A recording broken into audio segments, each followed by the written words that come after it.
Hello, I'm the Smoking Cheddar, but you probably already knew that. So today we're doing a unit build. It's called the Skunk. Why? Because it's really good at destroying brickwork and it's going to leave a bad taste in your opponent's mouth. Now, before I continue, yes, this is an artillery build, and yes, this is going to contain Yardbird. And no, I still haven't done my review on Yardbird because I still don't see the point. Now, you guys keep asking. You send me DMs. You ask me in game, and you regularly message me on Discord asking if I'm going to do Yardbird. So we'll just cut straight to the chase. Yardbird is a 5. He is perfect. He is what you need to destroy enemy bases. Right, we've got that done and out of the way. Can we move on to uh, the unit build we're going to use him in today? Now, I haven't actually used this officer and build setup, but I did recommend it to someone on the basis of certain in-game mechanics, and I actually have a battle report that we can look at for this video. So as always, we will be looking at the unit, we will be looking at the components, although there is no deviation in them this week from what you would expect. We'll be looking at the tech and the tech trees, and we'll also be looking at the officer setup, and why we're using those officers in that order, and the gear. Luckily, all of that is in the battle report. So if you haven't already, get yourselves a nice hot drink. I've just had a cup of tea, so I should be good to go for about 45 minutes.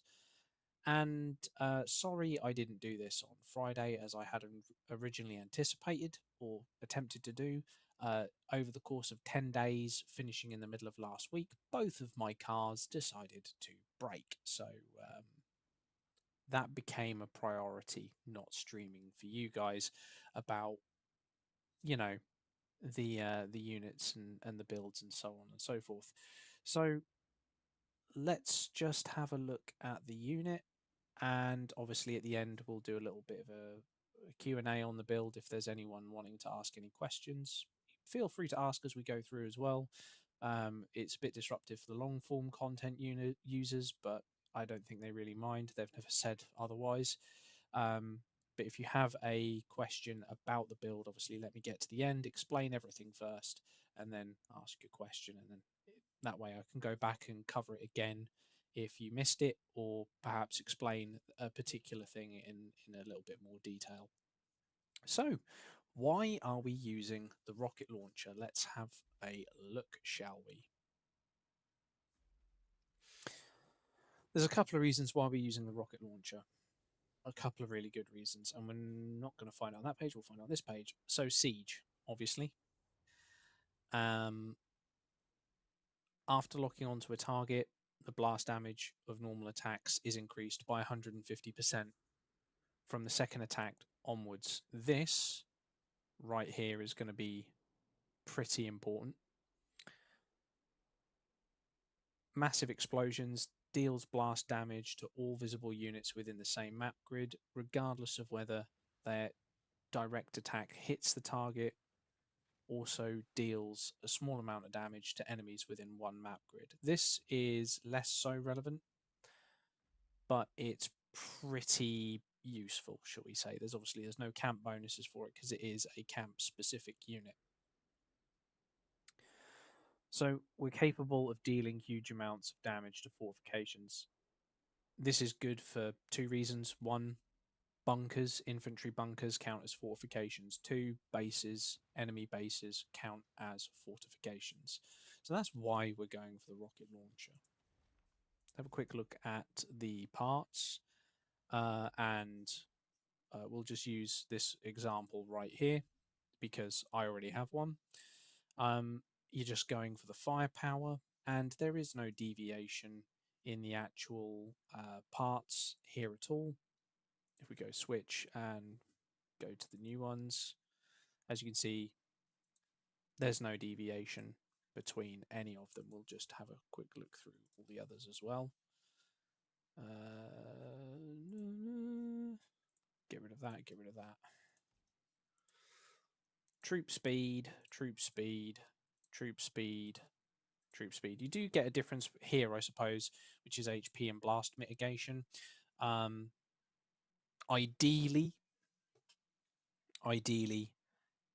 you want the blast mitigation, but for the purposes of this build, it doesn't really make any difference. The reason why you want blast mitigation is because obviously when people do target this with bombers, they're pretty weak, so the blast mit does help.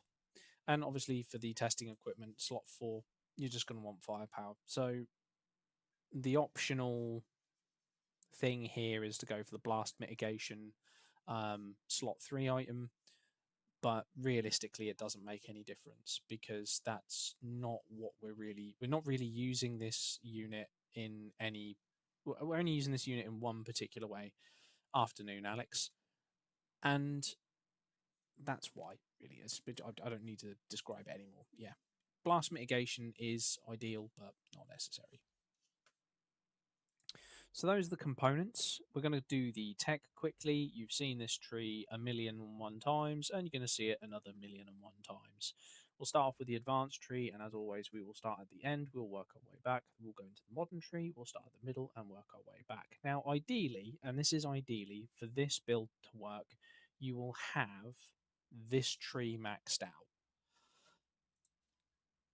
And the reason will become apparent as we get to the end and we're explaining how this works, because we need this load time reduction. We need the firing accuracy. We kind of do need the blast mitigation, although if we're going to skimp out, the firing accuracy and blast mitigation can be at the minimum. Reserves capacity could also be at the minimum. Artillery training speed, again, could also be at the minimum. But we are going to need the rocket launcher HP. Obviously, we don't need the howitzer speed, but it's useful for your other units should you have them. Artillery firepower, artillery HP, damage resistance bonus when being attacked. This is going to be key across the board.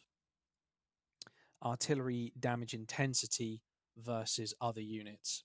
This will also be key when we come to explaining how to use this at the end, because we're going to need these damage intensity bonuses versus absolutely everything. It's going to be key.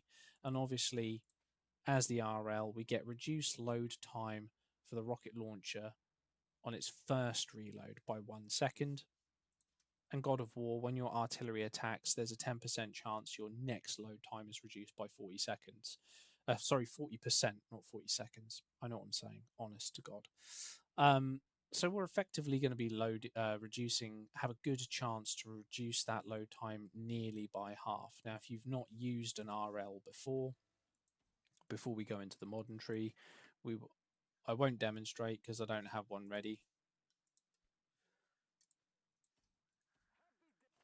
I'll have one ready shortly, and then we'll demonstrate it. But it's to do with how long it takes for it to reload. I'm sure you guys know already because you're not really here unless you sort of know most of these things anyway. So, anyway, each time the rocket launcher troop fires, its load time is reduced by 0.2 seconds up to a total of 0.4 seconds until its next first reload. So we can shave off an additional almost half a second here on the modern tree. Again, we kind of want the damage resistances at max, and we kind of want the firepower. Where is it? Where is it? The firepower and the HP, but there's not really much else to talk about in the modern tree, I'm afraid. Training speed is good. Garrison recovery rate is good. Artillery HP is good. Artillery firepower is kind of key. And again, artillery HP is good. Artillery firepower is kind of key. These two in particular are going to be quite important because obviously it's an artillery unit. We're going to need to drop hate on the target. You're only going to get hate if you've got the firepower. You don't necessarily need the accuracy or blast mitigation, but again, as with the modern tree, in order for this to get the most out of this build, you're probably going to want 100% all the way up to the middle. You'll notice that I haven't done that. That's because I am lazy, but I did get to the end, so there is that. So sue me. Now, have we got enough rocket launchers to show you what I mean? So obviously we get our initial load time, which will be orange, and you can see here it's 2 seconds or under, and then we get a bigger load time for a subsequent attack, and then it can reduce further with the next attack, and then it will reduce again slightly for the attack after that. So that's what we're talking about when we're talking about having that tactical that skill out of the tech tree. Every attack obviously builds up more and more damage as you go on to the next one. Remember that from the unit information. I swear I'm going somewhere with this. Remember, every attack after the first attack increases its blast damage towards the target.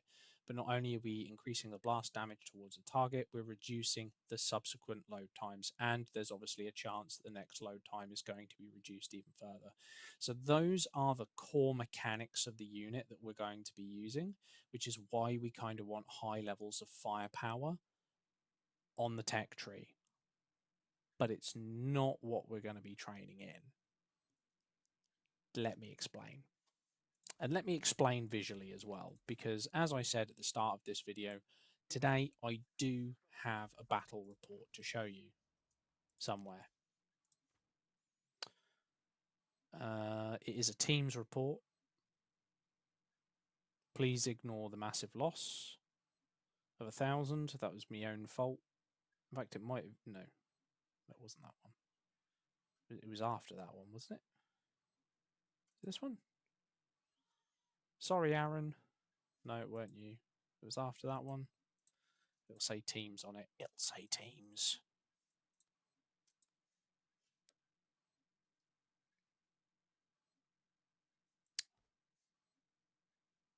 No, it wasn't Burpee. He absolutely slapped the hell out of us.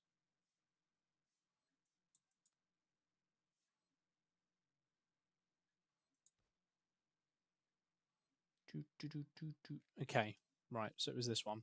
So first of all, I just want to show you. So this is my what I call my A gun. Now this gun often deals the most damage. It was actually out of range when we started the attack. So the damage we will be comparing it to is my B gun, which is this thing.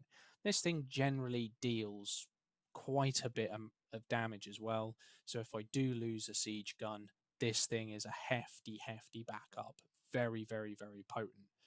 Now, this guy didn't have a lot of base health. The battle only lasted for 30 seconds, and you can see I only lost 3 infantry while attacking his base.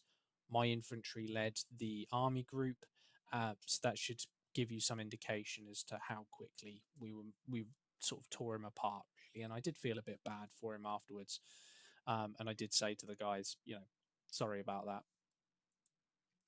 But what we're really interested in here is Destroyer.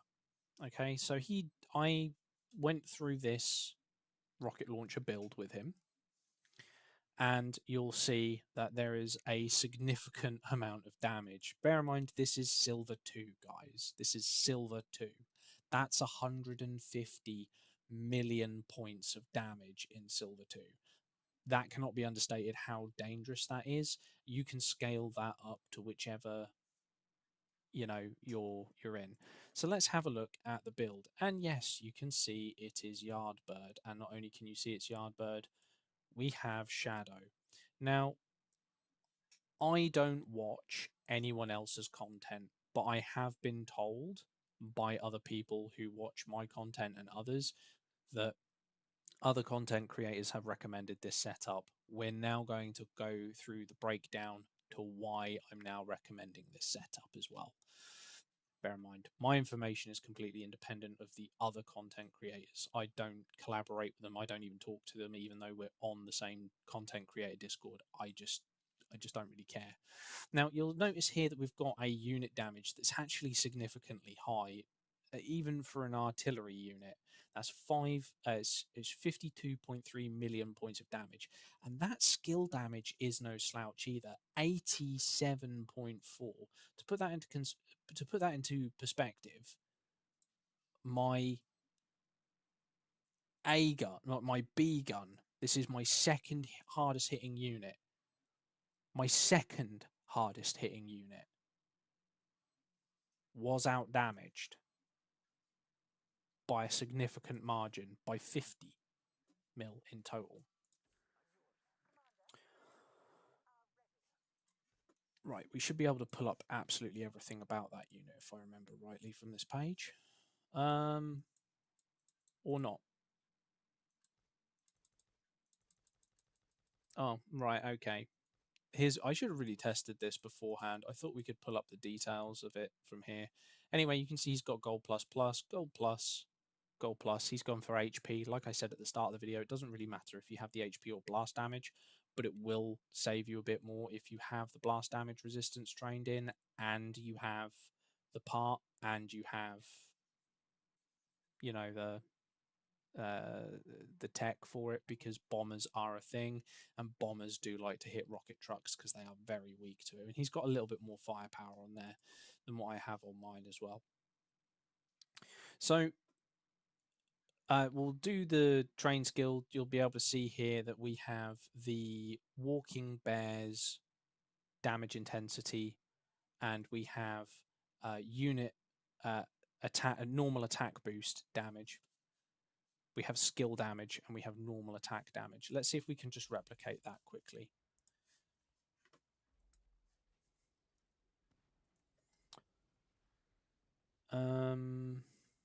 What's it? What's it? I'm in S2 defense, right? Okay. You're about to see me get really, really confused. Just remove all of these. So we had unbalanced this guy, and we had offense. It was normal attack damage from.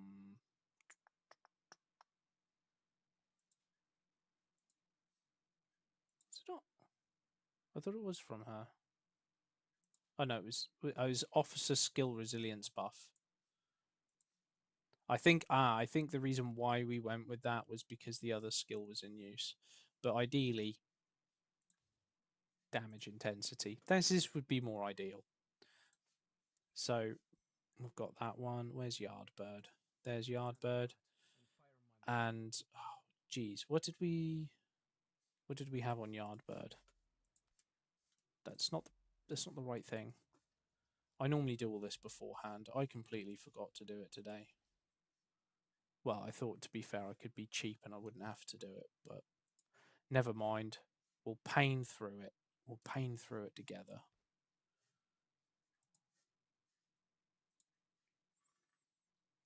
Normal attack and skill. Right.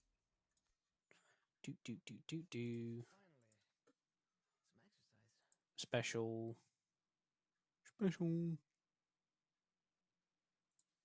Normal attack.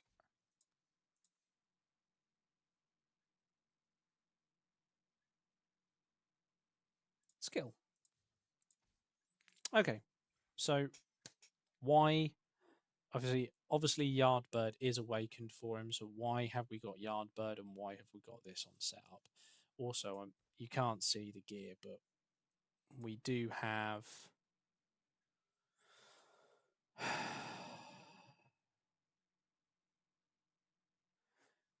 this. We have this on there. No, we don't have that one. We have. But it's either the shot. I can't remember if it was the shotgun or if it was. I think it was the skill boost drone we went with, and we also went with the knuckle dusters or the knife. I think it was the knuckle dusters we went with in the end because they've got normal attack boost. Right. All will become apparent, don't you worry. Why have we gone for Yardbird? Aside from the fact Yardbird is amazingly bust. I mean, just if you want to take down a base, this guy is once you've got a pairing for him that works, he is going to absolutely throw hands at a base. That is because of this skill specifically. Skill deals skill damage to a target, damage coefficient of 1800. That's great. When this officer is in an artillery troop, hitting the same target repeatedly. Remember, we're hitting the same target repeatedly. Remember that. Um, increases the skill damage coefficient per strike by 25%. Okay, so this is repeatedly hitting it with skill strikes rather than your normal attacks, but it's using the same mechanic, but we're just using it with skill instead of using it with normal attack. Switching to a different target resets the extra damage coefficient to 0. In addition, when targeting the enemy base, reduce the officer's skill prep time by 1 whole second. So we've got 1 less second skill prep. We've got stackable increase in skill damage. Now, a lot of people, when they log off, at least I see it in silver quite regularly, they'll pop a blue buff, the blue base shield. If you lose 50% in a certain length of time, you get a 3-second invulnerability shield. This won't break that, but what this will do, it'll allow you to get a skill shot off that's going to effectively deal nothing. But instead of wiping the base out, your next skill shot will be at 75%. And all the while, you're getting that 100% bonus. You get an additional 150% bonus on top of the 350% bonus. I forgot to cover the 350% bonus. I'll go back and do that in a minute. Let's sort out the officers first, because I know you guys are after Yardy so much. So this is the key reason why we're using him as the captain. We also get damage intensity buffs of 20% plus a whole bunch of other stuff here. So when this officer is in an artillery troop, it gains 20% damage intensity bonus when attacking fortifications. If the target is a commander base, it triggers breach. Breach in this case does not do the same as all the other breaches in the game. For some reason, we've got a different mechanic under the same name. Increases the troops' damage intensity on the target fortifications based on the target fortification's maximum hit points, up to 30% damage intensity for every 100 million of the fortification's max HP. It gains an additional 1% damage intensity. So if you're hitting I don't know, a base with 700 million hit points, you're going to get 20%, 30%, and 7% bonus damage intensity. So you're going to see why that normal attack damage is going to be hitting really hard, which is why we managed to deal so much with the RL. We get an increase in firepower of up to 35% and HP buff, which is going to be useful because we're in a very squishy target. And obviously, skill prep time is reduced. What trained skills could we possibly leverage which is going to make this more deadly? Well, as you can see, we're using a combination of stackable attacks, both normal attack and skill based. So naturally, we're going to go for Meld into the Shadows. Meld into the Shadows gives us a normal attack boost of up to 15%. It gives us a critical strike rate of 20%. We're going to be launching attack after attack after attack. If we can get one of them to proc as a skill at 20%, that's a 150 percent times multiplier for the normal attack or the critical strike. Or the skill shot could be multiplied by the critical strike bonus as well.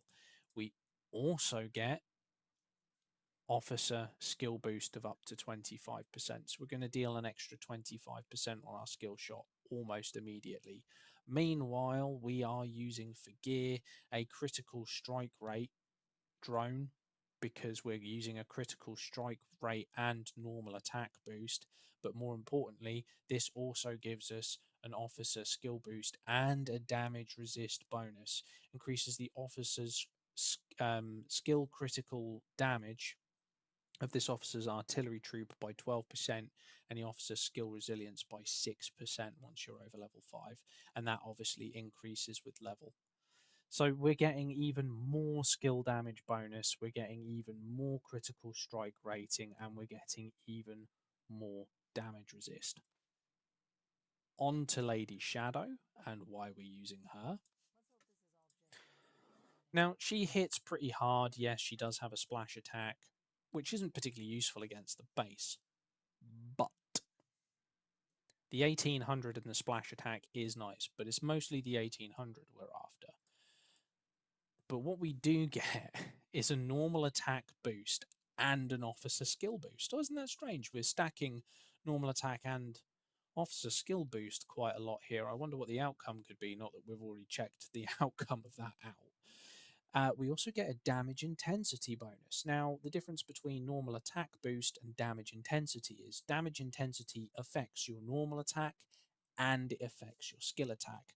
Normal attack boost only affects your normal attack, and skill officer boost only affects your skill damage. So damage intensity is a natural ally here. We can use that and we can leverage it hard. And for the train skills, damage intensity with the bear, because we get a 10% damage intensity bonus, and also armed to the teeth. Now, obviously, we didn't use this one in my friend's build. That is because this skill was in use elsewhere, but we have a damage intensity buff of 20% there.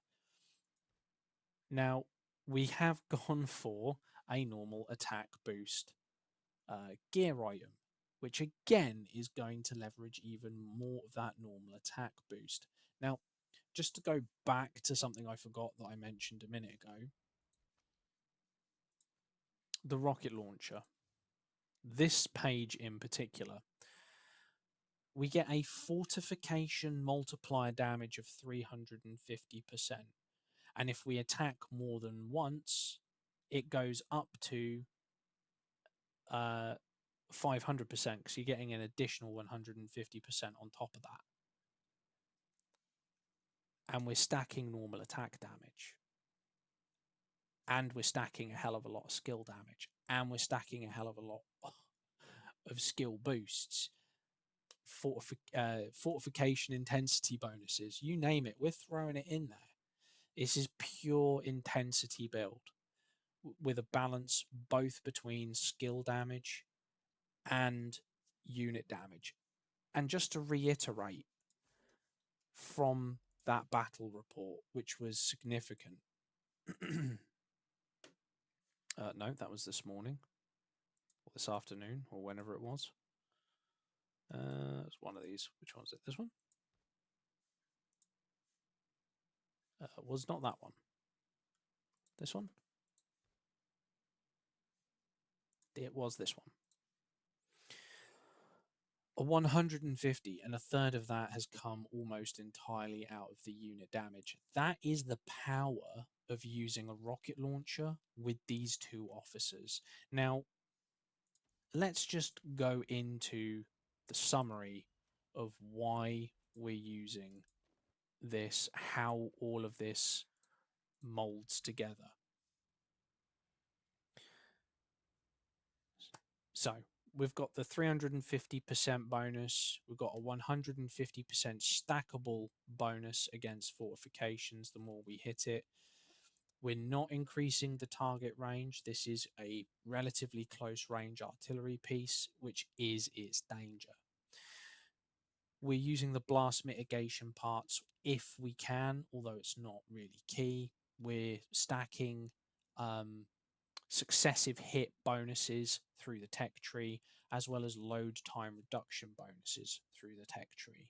We're stacking firepower and load time bonuses outside of the pictured text, also in both tech trees. And then on top of that, we're using normal attack boosts, skill boosts, high skill damage officers, and we're using high damage intensity bonuses as well. What does all of that put together mean? Well, you've seen the battle report. It outpaced one of my artillery guns. My artillery guns I'm quite proud of, significantly proud of, really, to be fair. I work quite hard on making sure I'm very good at base to base when that person is incapable of fighting back, i.e., they're offline or they're out in an AG. I want to level a base very, very quickly. Yes, that does mean when it comes to them being online, I'm extremely vulnerable. And when I'm out in the field, again, I'm extremely vulnerable. But I have a specific goal in mind, and that is to destroy an enemy base as fast as possible. And that's what this unit really accomplishes. It really puts together a whole bunch of mechanics that we can use on the rocket launcher, the escalating damage bonuses, the escalating reduction in load time, the reduction in skill, um, popping off skill damage, and a whole bunch of other stuff. So we can really squeeze the most out of this unit with those two officers, and I mean really squeeze. But it doesn't just stop there, because you've got a really low load time for your first attack on an initial target. This is a relatively quick unit. You can use this in a pop out defense attack. Its downside is it's only going to fire 3 map grids because you're not using a +1 officer. It's not very effective in a counter battery role, but if you are targeting an enemy artillery piece and they haven't spotted you, this thing's going to wipe it out. You've got to remember, we've really stacked that normal attack damage. It's got a very high chance, nearly a 30% chance of popping off as a critical strike. And then on top of that, you've got massive amounts of damage intensity. And if you do get a skill shot off, you've got a secondary officer with a splash attack, so you can attack adjacent targets. Is it going to be great in defense? Well, not particularly. It's going to hit hard. Don't get me wrong. If they're using infantry, they're going to know about it real quick because it's a fortification, and that thing gets a 350% bonus for attacking a fortification with a 150% stackable on top of its normal attack damage, which is the infantry's natural counter. Is this perfect anti-infantry? I don't know. I haven't had a chance to test that yet, but looking at the numbers on the screen, I'd say so. You're going to wipe infantry out if they attack your base. And this is a damn siege gun or siege missile launcher. It's not even a gun. And you can get skins for this so easily. Log out for 30 days, take a break, go and touch some grass, come back, and you can get yourself which one is it? I think you can get yourself lightning. And that's a 5% firepower boost right there. And all you've done is just, I don't know, seen a movie, read a book, taken a break, missed one conquest, and you got yourself a free skin. I mean, alternatively, you could throw a couple of quid at the I forget what it's called. You know, where you get they release the new skins every month. You could throw a couple of quid at that until you got 300 silver coin, and you could buy like the Night Duke. You could buy this one. You could buy. Well, I don't think you can get that one. That was a free one. You can get the Desert Truck skin, which is what I'm using as well at the minute, and you can really lay on the extra bonuses. And you got to remember, for every single artillery skin you own, that includes the rocket launchers and the anti-tank gun skins. You're getting an additional, I think it's like 2% per skin just for owning them, even if it's not equipped. So they're worth having. They're worth having. So that's the skunk. And when I say it's going to leave a bad taste in your opponent's mouth, I mean it. This thing's nasty. It's by no means to be trifled with. We built this unit specifically for us for one reason and one reason only, is to absolutely hurt as a donor unit. It is a donor unit through and through. By donor unit, I mean if I set up an army group, he just logs in, he sends me the rocket truck, and he logs out, or he plays his light tank, or he plays his bomber, or he plays his fighter, or he plays his infantry, or he does something else, this truck just gets sent to my army group if he's nearby.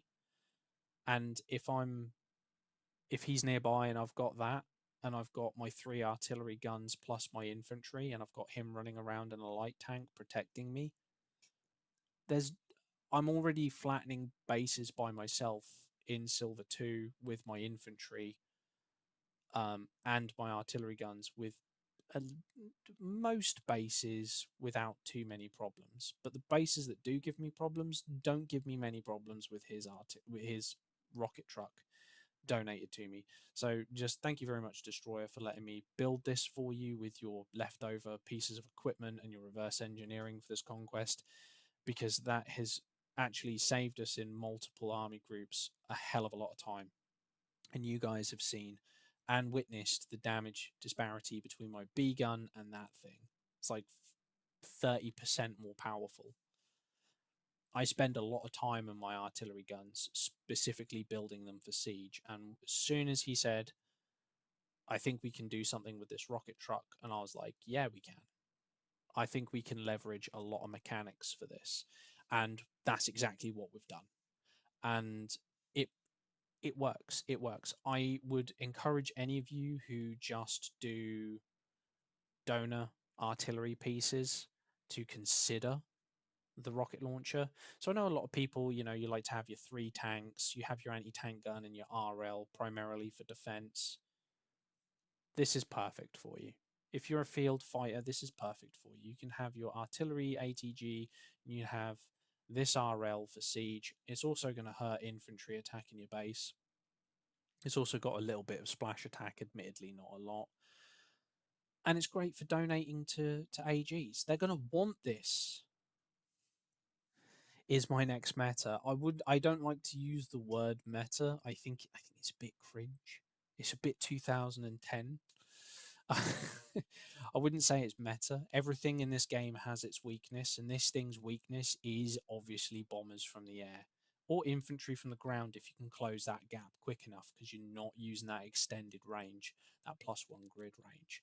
So you are very, very vulnerable from things like light tanks. You're very vulnerable things from MBTs. You're very vulnerable from bombers and all sorts. In fact, we had this truck wiped out about 3 or 4 times before we actually got to use it, because the guy in question who we were actually trying to attack appeared online, rather unfortunately for us, which is where that 1,000 loss came from in my battle reports. He logged in at the same moment we formed up to attack his base, and I was discussing with him about a day or two before. I was like, hey, if you want to blow up my base faster, you want to look into Yardbird. I'm not saying he noticed, but I'm saying it's a big coincidence that 2 times he bombed the artillery group, he managed to get that straight away. And you know what? I'm not even mad about it. I thought it was funny as hell. I'm like, hey, I took 1,000 losses. I don't even care. You know, hats off to the guy. He got lucky on the time he logged in. We got unlucky. It's the way of the game. Anyone who gets upset about that, it's just not worth. You're playing the wrong game.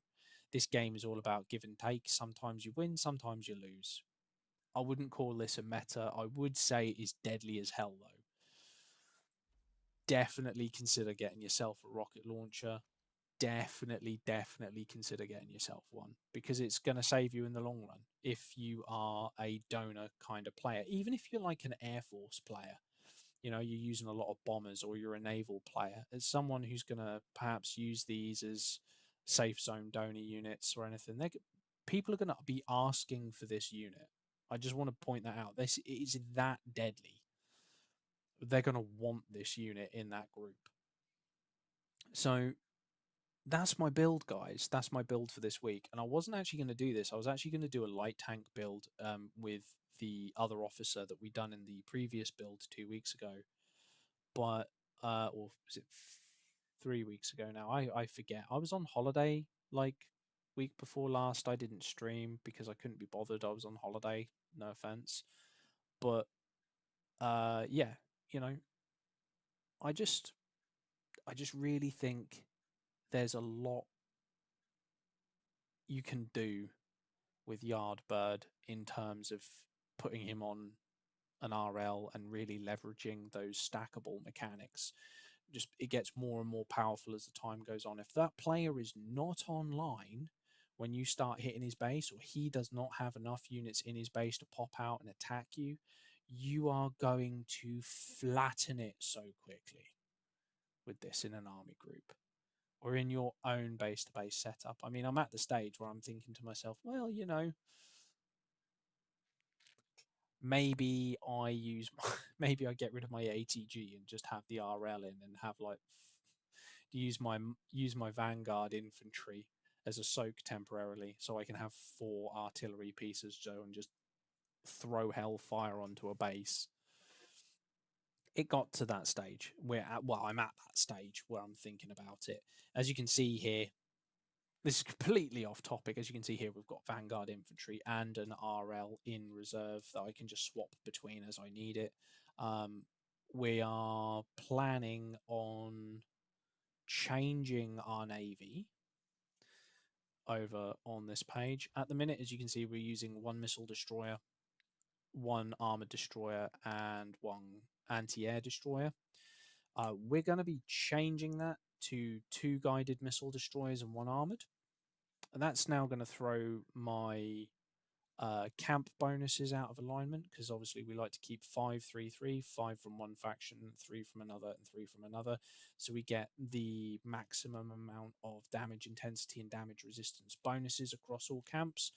We're going to be moving away from Vanguard, and we're going to be moving into Liberty for that one. Which does mean the Air Force 2 has to change, and this is going to have to become a Liberty bomber.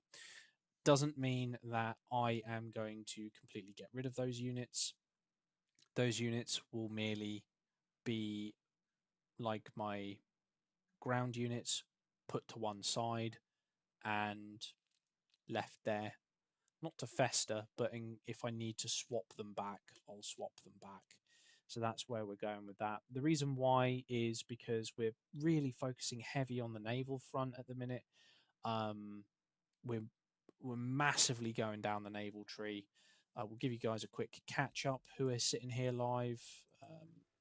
While you please think of questions while we're going through this, by the way.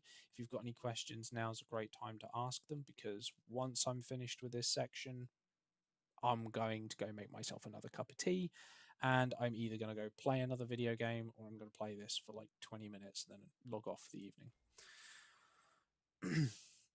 So this is obviously my phase 1 Dominion core. As you can see here, we are through our Martyr Naval Troop HP. We are at 15%, and we have made a start on this. As you can see here, we've got enough to carry us through tomorrow to get this up to level 4 potentially, depending on the exchange and the ones we get, etc., etc. So we're going to be just under halfway towards getting our base troop and damage intensity bonus. And the things that I've learned in naval this conquest is that if you're going for a base to base build, you're going to need to get rid of the anti-air destroyer, and you're going to need 2 missile destroyers. Well, it's kind of handy, really, that I have my officers already set up to do that. Very handy, actually, as it happens. It's pretty good. But that also then means we're going to be looking at, obviously, keeping those on the side. So if I need to donate anti-air missile destroyer to an anti-air missile destroyer group, or a guided missile group, should one arise that we need to use, I have the options. It's about giving yourself as many options as possible in Silver, and then leveraging those options against other players who either do not have access to that, or who have access to that but don't have the right counter. So give yourselves options, guys. Don't keep thinking about it. I get it. A lot of people want to go in gold because gold is great. Oh, look at us, we're in gold. And I often get accused of seal clubbing and sandbagging down, and that is perfectly fine. You can say that all you like. I will not hide away from that accusation because, let's be fair, uh, 3 conquests ago, I had about 4 ground units that I could rotate in and out, and I had to sacrifice them to go up to gold. And I'm just going to be doing it again. I'm just going to be doing it again. That's all I'm going to be doing is I'm just going to be sacrificing units when I go up to gold again, because obviously this is back, because of course it is. And I want the museum coupons. I want to get like 6 or 7,000 of them. And you can only get it with a gold ticket, and you only get the gold. The gold key. And you only get the gold key by playing in gold. So I'll have to go back up to gold again soon, or at some point, in order to ensure that I have this key. But I've got 136 days to worry about that. So I'll worry about it later, I guess.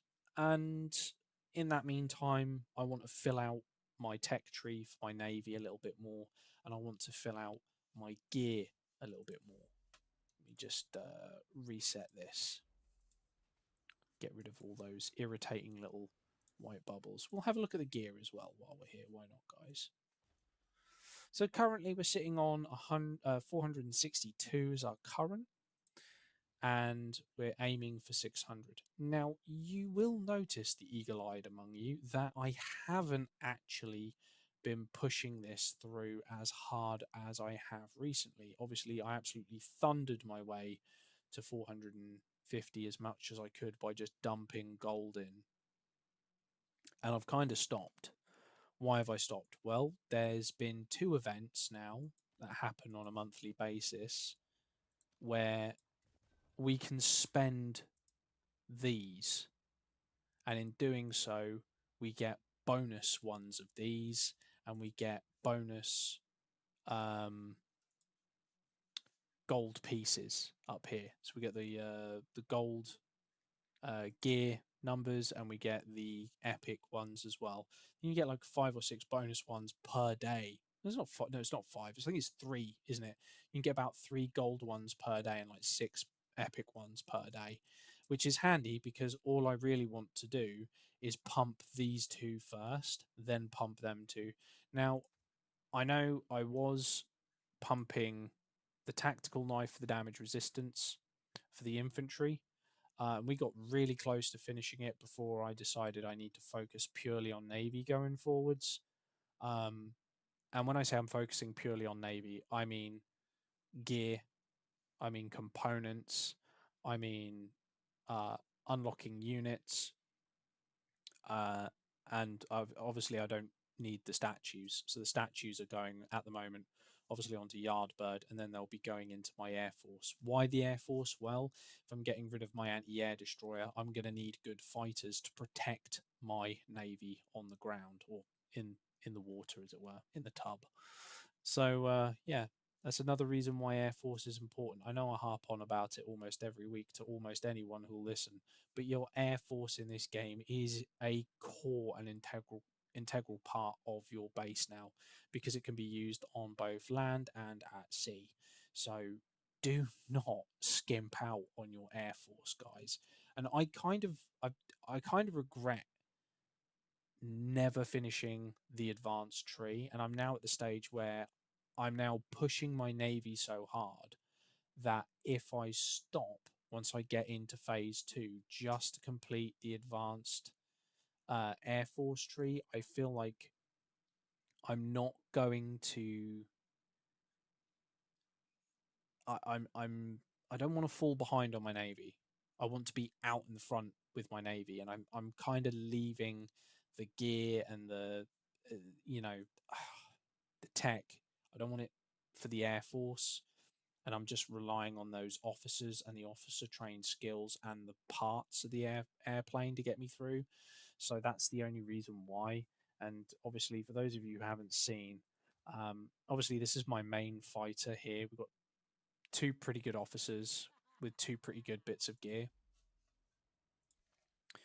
and obviously this is my main fighter. So we've got a good fighter, but I don't have the tech really to back it up, and I don't really have the gear to back it up. But the only saving grace that I have is that in Conquest, you can buy these, and that is for the Air Force, and that I will be buying. So I will be basically passively doing my Air Force on the side.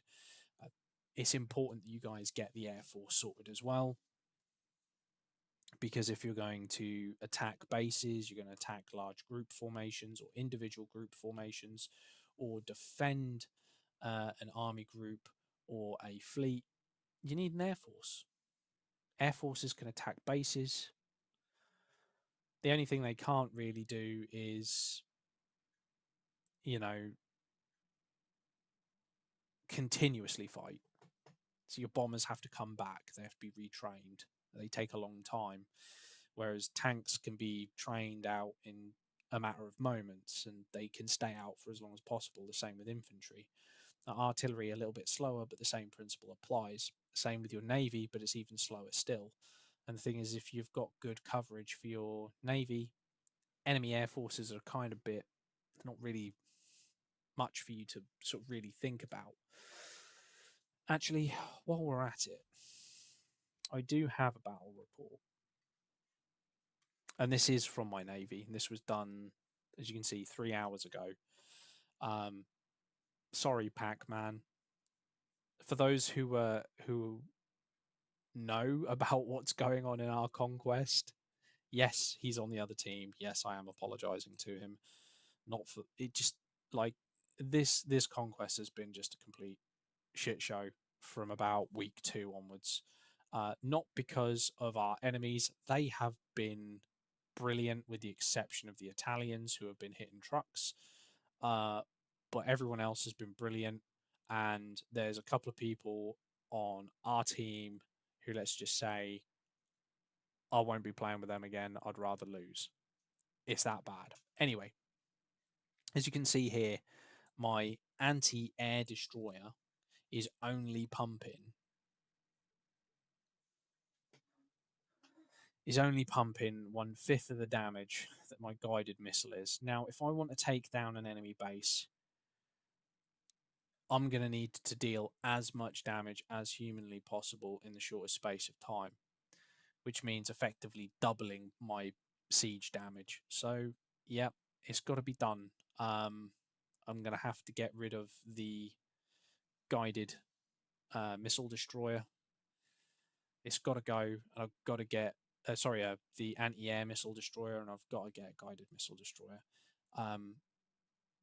because I'm going full base to base. I can't just go pure base to base on the ground and then, a little bit in the air and maybe a little bit of something else out in the navy. No, I'm a base to base player. Yeah, I slug around the map like a snail, looking for people who are offline, taking them out of the game, taking them out of the picture. Yeah, it's a really cheesy way to play. Do I care? Not particularly. It serves its purpose. I can remove people that other people are struggling to deal with, and then we can push builds. And that's how I play the game. And having unit options allows me to do that much more effectively. And I think if we make those two adjustments, it'll be great, but I will be behind on my air tech. And everyone else is going for air tech. That's going to be the major concern going forwards, is that I'm going to fall behind on that as well. But I should be in front on the navy, so it's going to balance out a little bit. Everyone's doing everything on ground, so we'll see. So, last chance to ask any questions, gents, before I head off for the evening, and look for trouble around the map if there is any. Which apparently there is. Um,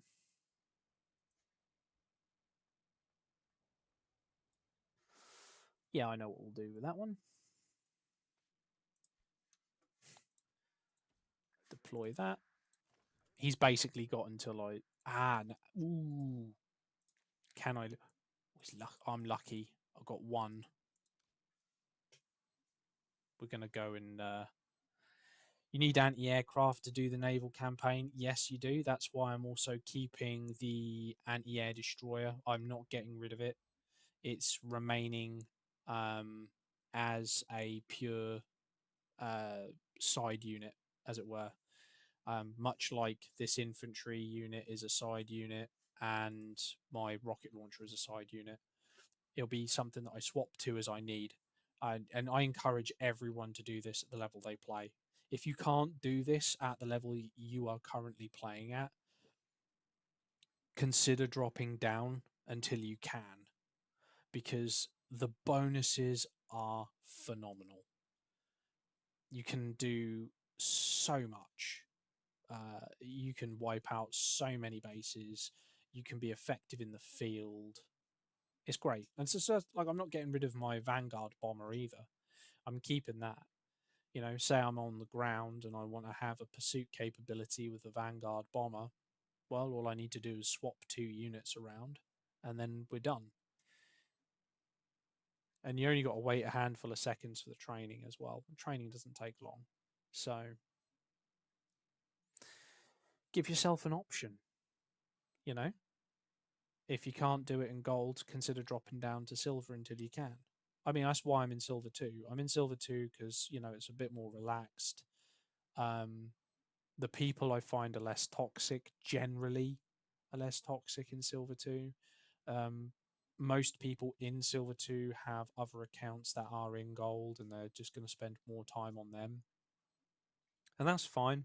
I only have the one account and I like to play other video games anyway. Anyone who's been around this channel or my Discord for any extended period of time knows I will play any Souls-like game. I'll play Helldivers. I play other strategy games as well, um, including Age of Empires 2. Not beating the autism charges on that one, I'm afraid. But yeah, you know, this game is great. It's just absolutely fantastic on desktop. I love it to bits, and I don't think running gold for me is particularly worth it because the amount of time you have to spend in gold, people get so stressy. Oh, you guys, I must be online 24/7. No, I don't have to be online 24/7. This isn't a job. I don't get paid to do this. I do this to relax, have a bit of fun, and chat to people. I'm not doing this for money. Jesus. And the people that do play at that level, who are not content creators, who are definitely not doing it for money. Man, I thought full time work was good enough for you guys. Apparently not.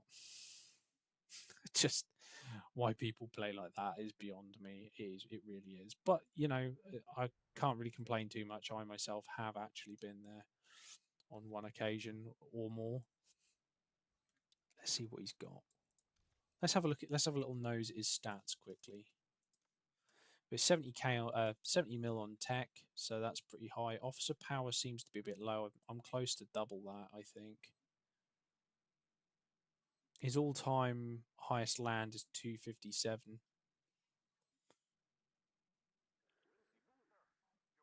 If this guy ever watches this, sorry for what I'm about to do, buddy. Because this is the accusation I'm not beating.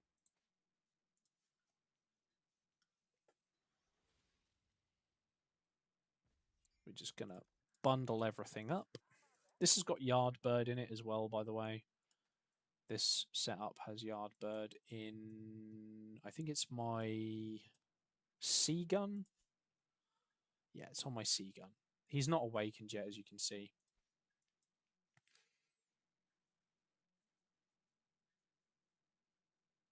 (1 minute and 18 seconds). And the world holds its bated breath for, I don't know, whatever reason.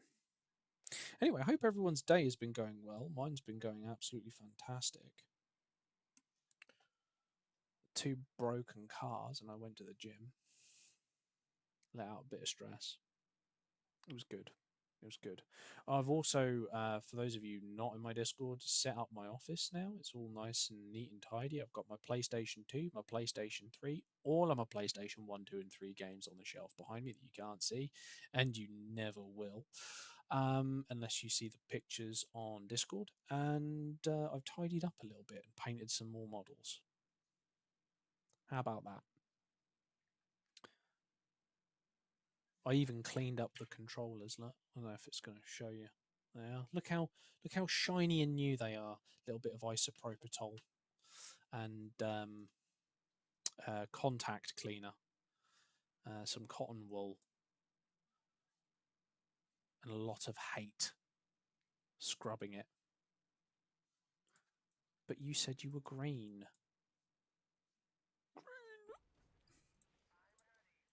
Go away.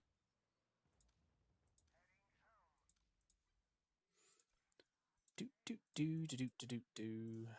Put the infantry in the middle. I'm not going to bother with any buffs. Do I have any running actually?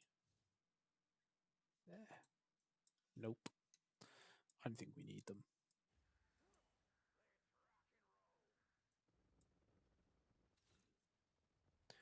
Here comes the first round of skill shots. Ooh. Here come the second round of skill shots.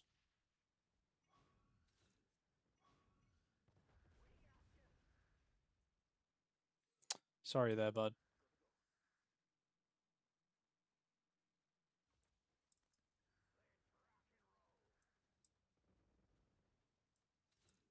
You got some nice units as well.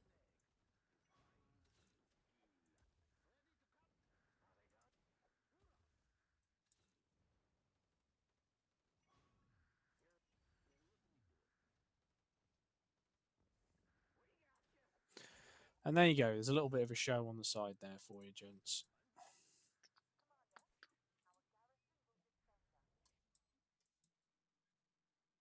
Is there anything else? Has anyone else popped out for me to fight?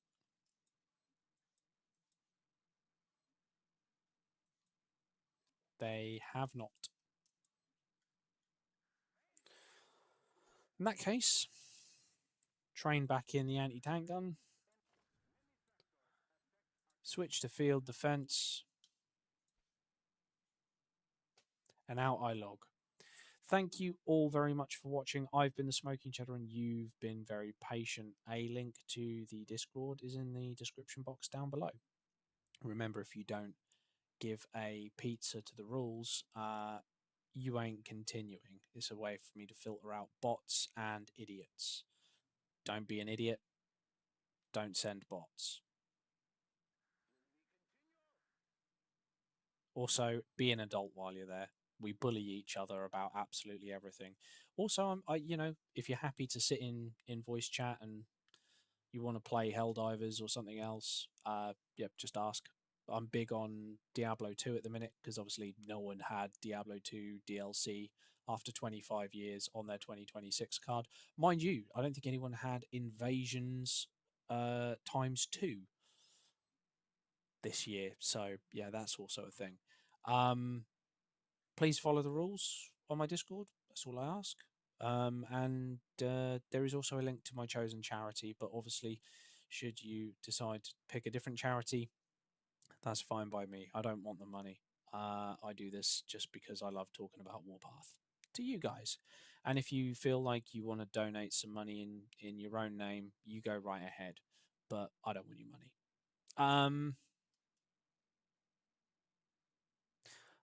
I'm gonna go make a cup of tea. I'll see you boys in I don't know. I would say later this week, but you know what I'm like. If I just can't be bothered, good luck on getting me to stream.